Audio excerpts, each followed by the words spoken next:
We're not doing a podcast. Episode Trace. Back from our, much needed vacations, both in the Sunshine State, different areas. I was in Clearwater. Jarret was in Boca, I believe. I was Boca. I never asked. Boca is great. A lot of tennis, a lot of pickleball, a lot of golf.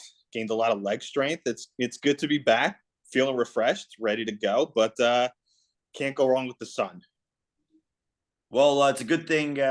Maybe you should show up the legs in your Zoom camera. You only got the top half. Maybe you got to do a full body. You're showing off. You might as well just say that. Might as well. Maybe next time. When the spring and summer weather comes around and get more back on the golf course, maybe the calf appearances will pop out. Who knows? All right, I think that's enough talking about Jarret's calves. Jarret and I were in the Sunshine State. Things going on there with a certain theme park that we probably shouldn't want to discuss. But in New York, the biggest story, thankfully, is the New York Knicks. 7-0 since the Josh Hart trade. Jarret, I know we normally do this at the end of the show. Dare I ask, are the Knicks with it or not with it? They're with it. They're absolutely with it. I mean, can you believe what is actually happening with this team? Day by day by day, I think more people are really starting to actually believe in this team. I mean, I would be talking to you, Mark, earlier in the season. I'm like, Mark, who gives a shit about the Knicks? They're going nowhere. There's nothing exciting about them. They're just boring. Who cares? But now, I mean, they're becoming a force. Since they acquired Josh Hart, he has brought that needed element of that dog mentality. He brings a killer instinct to this team. He's provided that extra spark off the bench, getting Mitchell Robinson back healthy. He's been an absolute monster defensively and on the rebounds. I mean, this team, dare I say, could be an Eastern Conference Finals dark horse. I mean, it's crazy to even say that, but I honestly think this team can beat anybody in the Eastern Conference, realistically outside of Boston and Milwaukee. I think this team can beat a team like the Philadelphia 76ers in a best-of-7 playoff series. So maybe they win a first-round series. We'll see how it goes. But there is a lot to be excited about this Knicks team. If it's not necessarily going to result in great things in a postseason run this year, this is the blueprint, in my opinion, of the start of something potentially really special with this Knicks team. What are the realistic expectations for this team? If you're just getting into the team, you really don't know where the Knicks are at. You're saying, should I really buy into this? What are the actual expectations for this team for this season? What do you think they could actually do? I think at this point we can, I don't want to say expect, but we can believe that this team can win a first-round playoff series against the Cleveland Cavaliers. Why not? I really think this team can match up against the Donovan Mitchell-led Cavaliers. I mean, wouldn't that be a sight for sore eyes, a first-round playoff series between the Cavs and Knicks? That would just be absolute must-see TV, just based on the storylines of the offseason trade discussions between the Knicks and the Jazz. Where's Donovan Mitchell going to be a Knick? Then he goes to the Cavs. I think the Knicks can beat the Cavs in a playoff series. Who knows? But I think we can sit here and say this team has a realistic chance of winning one playoff series. And then from there, all bets are off. And at that point, you can definitely say this is a very successful season for the Knicks, in my opinion. What would be a disappointment for the Knicks this season? Is it just one round and out? Dare I say they only make it to the Eastern Conference semifinals? What's really a disappointment? I think the disappointment would be if they lost in the first round, but in such disheartening fashion. And in my opinion, it would be Julius Randle completely choking again in the playoffs. I think Julius Randle is truly the key to this team taking that next step and possibly winning a playoff series, because you know what you're getting from Jalen Brunson. He is such a clutch player. You can trust him in those big moments. He's got such a high basketball IQ that I will count on him in those tight postseason games. The key is Julius Randle.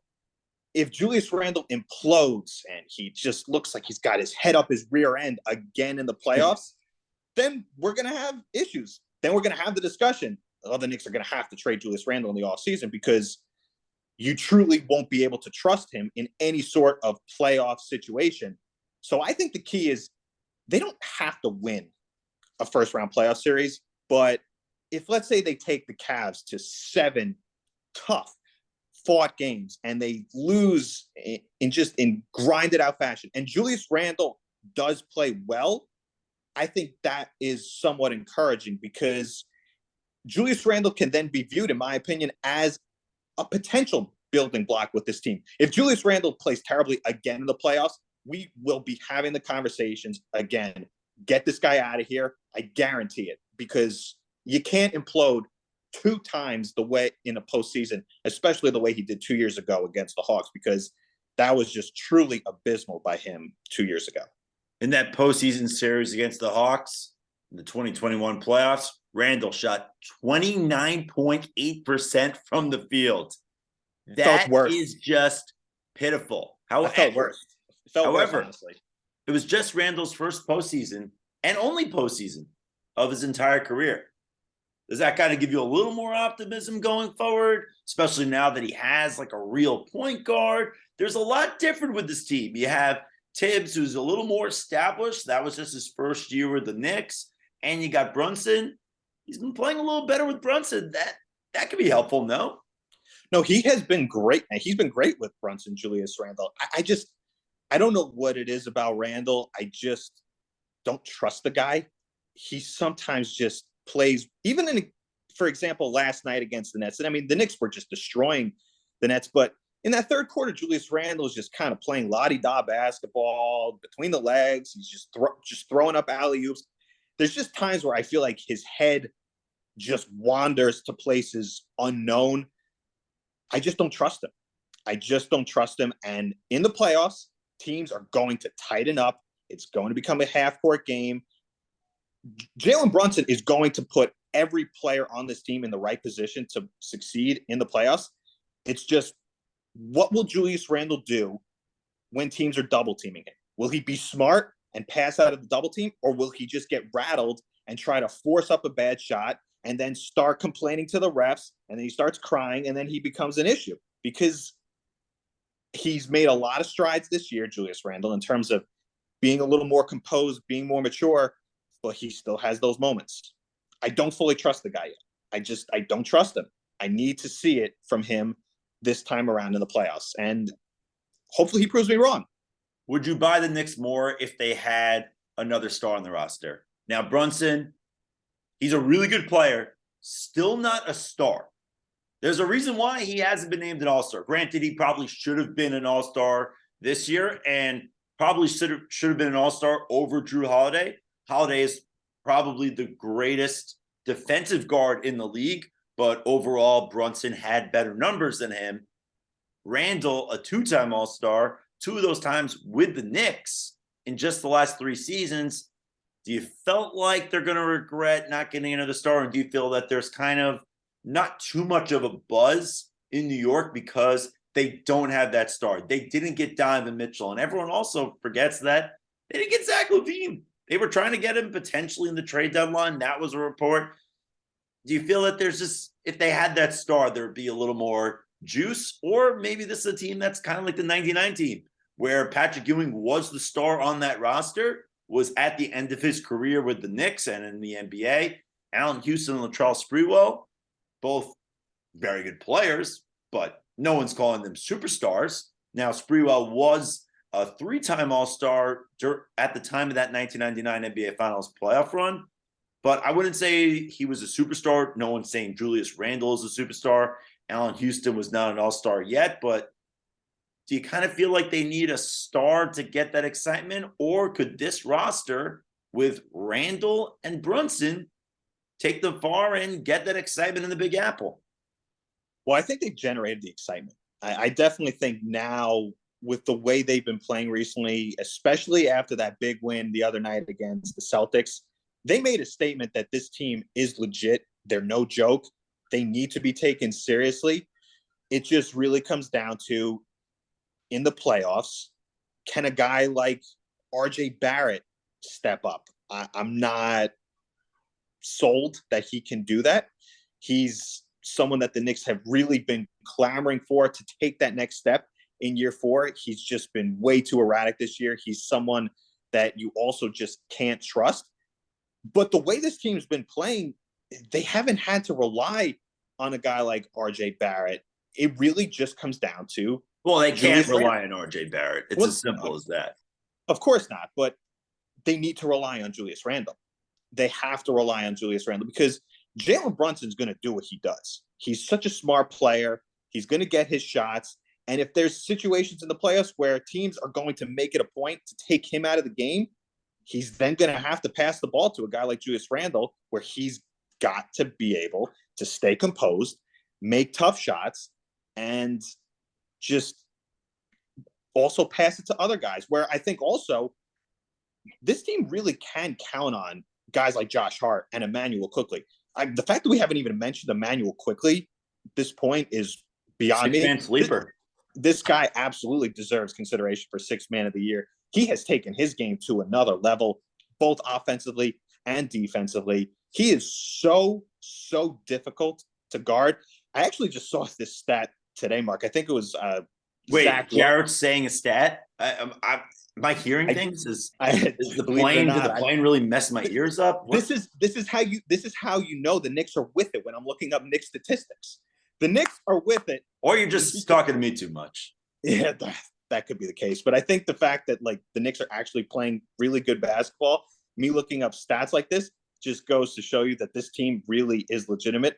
But I think there was a stat that Zach Lowe pointed out when Josh Hart, Emmanuel Quickley, and Jalen Brunson have all been on the court together. They're like a plus 97 in a certain amount of minutes, maybe 60 minutes, which is just unheard of. It's absolute insanity how well they have played together. And that's going to be the 5 on the floor in crunch time. It's going to be Brunson. It's going to be Randall. It'll be Mitchell Robinson. It'll be Quickley and Hart. Those are your 5 guys you are going to battle with in the clutch moments in the playoffs. And I do feel confident that team can play with anybody. It just comes down to, can they execute in those clutch moments? And that's where I keep going back to, can Julius Randle take his game to that next level and become that big time playoff performer? We're going to find out in a couple weeks and months. We'll see. All right, so we'll see if Julius Randle is the star for the Knicks in the postseason. Sticking in Madison Square Garden, the Rangers think that they have their star. Patrick Kane is a New York Ranger. Now, this is probably one of the few times we'll ever talk about hockey on this podcast. Probably. Stephen A. Smith doesn't even want to talk about hockey on First Take, and ESPN has an NHL deal. I mean, no one wants to talk about hockey, but we got to do it, right? I guess. No, I think that's the point. Is we asked, are the Knicks with it with the run that they're having? Are the New York Rangers with it for getting Patrick Kane? They're definitely with it. I mean, I'm not interested, but they're with it. It's a hot ticket at the Garden. People are absolutely going to buy Rangers tickets. There's a lot of star power on that team. You acquire Patrick Kane. A few weeks ago, they get Vladimir Tarasenko. They got my boy Adam Fox. Shout out to my hometown of Jericho. I mean, they have a ton of star power on that team. They're without a doubt a Stanley Cup contender. The Garden is always going to be a buzzworthy event. The Rangers are playing great hockey. They're a legitimate Stanley Cup contender. We'll see how they do. The Boston Bruins are having a historic year, so I think it's going to be difficult to knock them off. And winning the Stanley Cup is the hardest championship to win in all sports. I mean, you play 4 best-of-7 series. It is absolutely grueling. It's going to be difficult. I think if they don't come away with the Stanley Cup this season, it's without a doubt a disappointment for the Rangers, but they have as good a chance as anybody because they have so many options to score goals. Can a guy like Igor Shesterkin, who had a phenomenal postseason last year, step his game up? He's had a little bit of a down year this year. So come playoff time, it really comes down to, can you ride the hot goalie? And hopefully Igor Shesterkin can take his game to that next level the way he did last year and take the Rangers on a deep playoff run. Let's see if the Knicks and Rangers can go deep into the summer. Maybe a repeat of 1994. Who knows? Shout out OJ and the Ford Bronco. I was going to say, which NFL player this year is going to be driving a white Bronco? Is that too soon? That's not a game I want to play. I mean, there's a joke I can make there, but I don't want to. I mean, we already have the whole thing with the Georgia football player. That's something else, but he definitely does not have the name recognition as OJ Simpson, nor do I want to loop any athlete in that situation ever. So surprising hockey analysis from Jarret on that one. Patrick Kane, I mean, I'm going to chime in on this one. I think that this makes the Rangers with it. I think this is what, in New York, when the Rangers in the playoffs, every bar is locked in on having them in the postseason, having every game on. And yesterday, every restaurant in Manhattan you're walking by, they all have the Rangers on the big TV. The Knicks Nets game isn't being put on the big TV at restaurants, but the Rangers are. And Kane didn't even play yesterday. And they're still on that big TV, and they're getting the recognition. The hype for this team is off the chain. It's going to be what it was in 2014 because, granted, Jarret and I were 2 years old when the Rangers made the run in 1994. In 2014, when they made the Stanley Cup, Martin St. Louis, he was a humongous part of that team, a very emotional part of that team. Granted, he was kind of towards the end of his career. He was also really, really good. I mean, the year before, he won the Ross Trophy, which is the most points in the league. So there kind of is that St. Louis feel with this Kane acquisition. And the Rangers hype wasn't like this in 2014 when they got St. Louis. It was, okay, they got an all-time great player. He's coming off a great season. Let's see what could happen. But I think with the mix of Kane and also Vladimir Tarasenko, there's a hype for this team that we haven't ever seen in the Rangers in our lifetime. I don't care what you say. It has never happened in our lifetime where the hype is this off the charts. Now, granted, there are probably better teams in the Eastern Conference, like the Bruins, but we've just never seen anything like this. And I think that whether or not that they'll make the Stanley Cup, we don't know. And I hate to be that guy that's going to say, well, it's hockey, Jarret. Anything could happen. It's anyone's game. This is a locked and loaded team. And on top of Tarasenko and Kane, they have Chris Kreider and Mika Zibanejad, two household names. You know how good Mika Zibanejad is to be to have that name and be a household name in New York? Pretty good. The hype for the Rangers is really high. And it warrants it because you have two gigantic names like Tarasenko and Kane, and this is a team that is going all for it. And if there's any team that's going to succeed at MSG, the Knicks, we don't know. They have been really excited as of late, especially in the last 7 games with Josh Hart 7-0 since. But the Rangers are making it really exciting. And I think when they're getting this much hype in the regular season, it just seems like a different ballgame. All good points. I just had 2 sips of Gatorade. I'm already trying for sponsorships on the 3rd episode of We're Not Doing a Podcast. So I believe everything you just said about what the Rangers are doing. We'll see what they do. But I'm already thinking of sponsorships, Mark. 3 episodes in, we got to get the ball rolling. All right, enough of that before there's a lawsuit or anything like that comes in. Sticking outside of MSG for once, because that's where the party just seems to be in New York, spring training. Now, I know in the first episode, I said that spring training means absolutely nothing. The stats mean absolutely nothing. The games mean absolutely nothing. They're completely useless. However, there's been some interesting storylines with the Yankees and Mets. If you had to pick one player from the Yankees and the Mets for the casual fan to be interested in, who would it be? Just for spring training purposes, not the regular season. I think it would have to be 2 players that weren't on the team last year. I think for the Yankees, I think it's got to be a guy like Anthony Volpe. I think you want to see what he becomes. Hopefully he can become that star shortstop. They need some sort of spark offensively to take that lineup to another level. Anthony Volpe is definitely someone that I've got my eye on. He's a local product. He can be a very good storyline. He can certainly be someone who enters the conversation of being with it when he starts to perform, when he gets the call up and performs in the pinstripes. So I would say Anthony Volpe for the Yankees. And for the Mets, I think it's really going to be Kodai Senga. I think this guy's got a lot.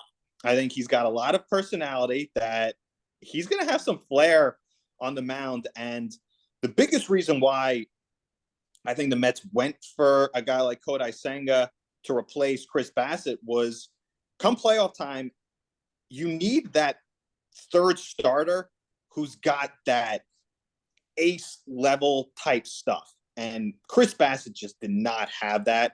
And Kodai Senga is someone who is very intriguing to me. He's got ridiculous stuff. I mean, he can throw the fastball up to 96 to 98 miles an hour. We're all intrigued by this ghost forkball. Who knows what that pitch is going to look like? I know there's probably the same thing as a gyro ball. Don't worry. So many pitchers that come over from Japan have a new invented pitch. I'll believe it when I see it. But Kodai Senga is definitely intriguing to me. I want to see what he does in the Big Apple when he pitches for the Mets this year. Why not Ronnie Mauricio? I don't think Ronnie Mauricio's going to be a part of the team in 2023. He's first off, he's never played in AAA, so I think he's going to start the year in AAA. He also needs to work in his plate discipline. I'm intrigued by him. He's hit a couple of long tape measure home runs so far in spring, but Ronnie Mauricio's definitely improved his stock. Could it be as a trade chip for something at the deadline? I want to see potentially what he could do for this team down the road.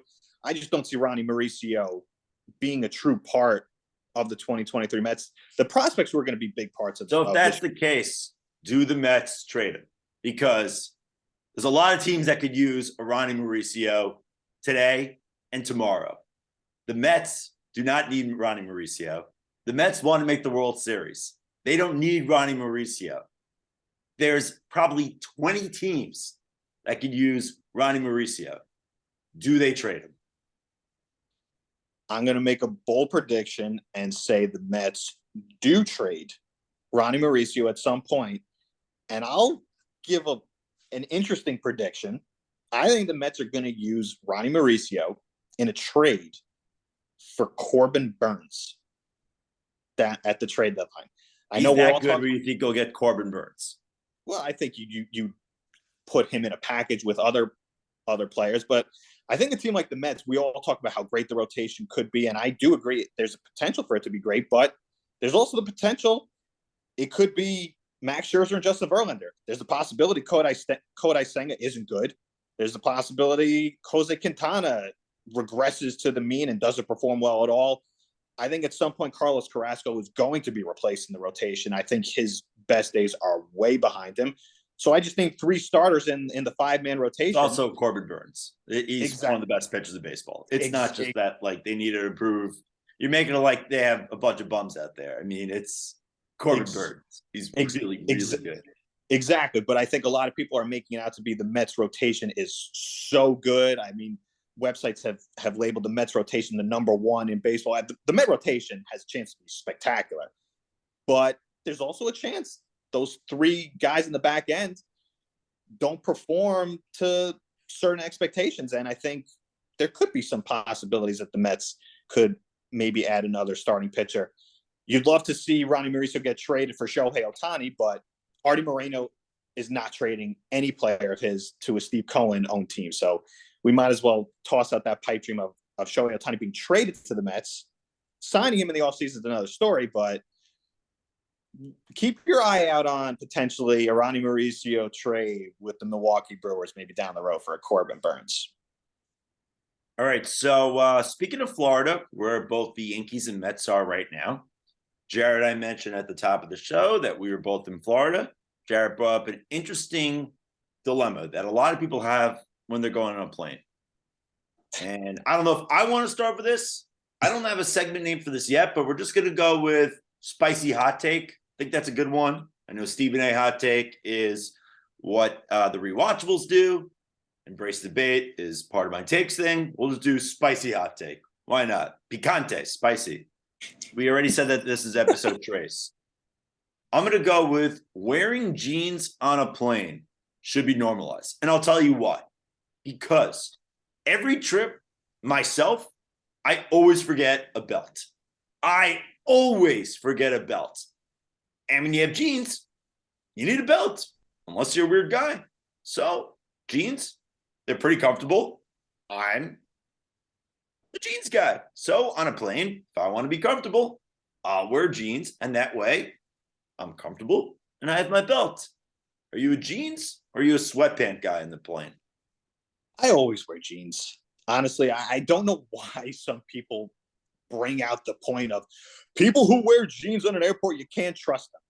Meanwhile, when I see people, So that means you can't trust us. I trust people more who wear jeans on an airport because those seem more like honorable people, more trustworthy people, in my opinion. People who wear joggers or sweatpants at the airport look like tryhards. I'm sorry. You just look like you're trying to be someone. If you're Top 3 brands that show you're a tryhard when it comes to sweatpants. it's just if it's a flight longer than 4 hours, fine. You can wear sweatpants, wear joggers. It's all, but if you're going on a plane ride for 2 hours, 3 hours, 3.5 hours, it's not a big deal if you wear jeans. I mean, honestly, who cares? People make it such a big deal that you can't wear jeans traveling. You're sitting down for 2 hours, like you're so burdened to be having to stretch your legs. Oh my goodness, I'm wearing jeans for 3 hours. It's the end of the world. It's not that big of a deal. It really isn't that big of a deal. And then I see people at the airport. Everyone's wearing joggers. Everyone's wearing joggers on the flights. New York to Florida, New York to Atlanta, anywhere on the East Coast. That's basically my point. A flight of less than 3 hours. Who cares if you wear jeans? It's really not that big of a deal. What are your top 3 brands for a try-hard sweatpants? Like what sweatpants really irk you when you see someone wearing them at an airport? I mean, it's got to be the Lululemon joggers. What about the other two? Or is just Lulu's number 1? I would say Lululemon number 1. I own Lululemon joggers myself, but you're not going to see yourself wearing them on a plane. If I'm traveling cross country, I will wear them because it's a long flight. Sure, stretch the legs out, do what you got to do. But who cares? You can wear jeans on a 2-hour flight, 3-hour flight. I just always feel like if you're wearing joggers or sweatpants on a short flight, you're trying to make it a point where it's like, I can be trusted. I can do, like, I'm cool. I'm with it. No, you're not. Just wear jeans. It's not the worst thing in the world. It really isn't the worst thing in the world, in my opinion. What are your thoughts more on it? I like wearing jeans. I don't care either way. I really don't. A lot of people have a lot of debates about airplane etiquette, whether it's like shoes on or shoes off on the plane. I hate to be that guy. I love taking the shoes off. You're sitting there for so long. Just take the shoes off. And if you have a smelly foot, that's a you problem. That's that's something you just got to take care of. I think we should normalize taking shoes off the plane. It's just one of those things that we should be all comfortable with. We're on the same thing for a really long time. Just take the shoes off. Let them breathe. And with jeans, like I said, I mean, I don't want to forget my belt.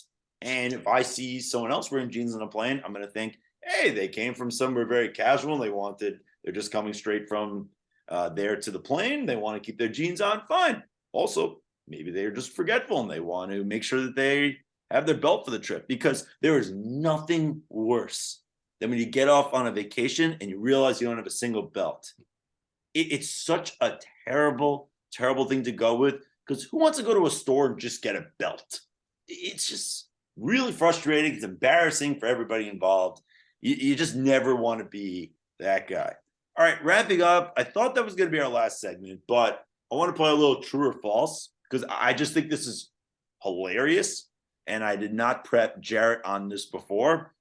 I love it. Let's True go. Or false? Matt Harvey will be in the World Baseball Classic. True. True or false? Matt Harvey is on Team Italy in the World Baseball Classic. True. Is that not one of the most ridiculous things? I mean, I had no idea he had Italian descent, but just Matt Harvey on a team with, let me just read off some of these names that I found. I mean, you got Jeffrey Passantino, Nicola Pinazzi, Mitchell Stumpo, Vincent Timpanelli, Joseph Marciano, and Matt Harvey. Where does this fit into play? I know Y is sometimes a vowel, but Matt Harvey, Team Italy. Are you going to be watching? I'm only going to be watching the World Baseball Classic, hoping and praying players on the teams that we root for don't get hurt. That's the only reason, in my opinion, to watch the World Baseball Classic. If a guy like Francisco Lindor, or Pete Alonso, or Edwin Diaz gets hurt, then I'm going to be livid. That's the only reason I'm watching the World Baseball Classic. I'm not into it, but the Matt Harvey Italian root stuff, it makes no sense. I'm always fascinated by Team Israel. Who's going to be on Team Israel this year? True or false? Danny Valencia is on Team Israel this year. Danny Valencia? Is he even Jewish? He is.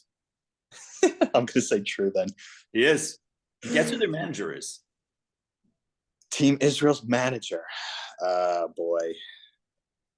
I hope he went to rabbinical school. Who's Team Israel's manager? Ian Kinsler. Ian Kinsler. That's right. Yep. Ian Kinsler. Good for him. Good for him. And on that note, so hopefully we balance it out with the Jewish or not Jewish, because I don't think the two of us could really say who's Italian and who's not. Matt Harvey to me is just a shocker. I think Mike Piazza is also involved in the team, but I think he's the manager. I think he's the manager. Wow. Yes, I believe that is the case. Let me look that up before we go. I mean, that's something that is something. I mean, that's maybe that's what it wants to be. That's what he wants to spend time. Two of the greatest Mets ever in uniform for Team Italy, making it. I will be intrigued if Israel plays the Dominican Republic in a game. That would be a cool game to watch, because the Dominican Republican team is so stacked, and it's just he is managing Italy. Team Israel. That would be fun. USA versus Dominican will be fun too. And I'm sure by then we'll get with it or not with it if it is relevant. All right, that is it for us. For Jarret Least, I am Mark Weber. We hope to see you for episode 4. We're not doing a podcast. We just did 3 episodes. Pretty good. All right. Tell your friends. See ya.